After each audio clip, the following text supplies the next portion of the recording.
எல்லோருக்கும் வணக்கம். நாம இன்னைக்கு எதை பத்தி பார்க்க போறோம்னு பாத்தீங்கன்னா, தமிழ்நாடு வெற்றி கழகத்தோட முதல் மாநாடு வந்து ஒரு வழியா நடக்க போகுது. இன்னைக்கு தான் டேட் வந்து அனௌன்ஸ்மெண்ட் பண்ணாங்க.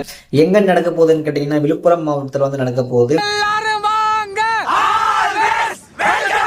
என்னைக்கு நடக்க போகுதுன்னு பாத்தீங்கன்னா, அக்டோபர் இல்ல, அக்டோபர் 27 தான் நான் நடக்க போகுது. அண்ட் இன்னொரு விஷயம் என்னன்னு பாத்தீங்கன்னா, இது வந்து நிறைய ரிஸ்க் ஆச்சு இல்லையா, டேட் வந்து தள்ளி போயிட்டே இருந்துச்சு. ஸோ அதனால பப்ளிக் எந்த டிஸ்டர்பன்ஸும் வரக்கூடாதுன்றதுக்காக கிட்டத்தட்ட ஒரு 33 வந்து நிபந்தனைக்குள்ளதான், யாருக்கும் எந்த டிஸ்டர்பன்ஸ் வரக்கூடாது. அண்ட் வந்து அந்த டைம்ல வந்து டிராஃபிக் ஜாம் ஆகக்கூடாது அப்படின்றதுக்காகவும், யாருக்கும் எந்த பாதிப்பும் வரக்கூடாதுன்றதுக்காகவும் நிபந்தனைக்குள்ளதான் வந்து மாநாடு நடக்குது. உங்களை மாதிரி நானும் வந்து மாநாட்டில் என்ன பேசுறாங்க, அவங்க கோட்பாடு என்ன, எதை நோக்கி நம்ம நாட்டை வந்து கொண்டு போக போறாங்க தமிழ்நாட்டை. ஸோ உங்களை மாதிரி நானும் கேட்குறோம், வெயிட் பண்ணிட்டு இருக்கேன், ஈகராகவும் இருக்கேன். டாடா பாய், காலத்தில் சந்திப்போம்.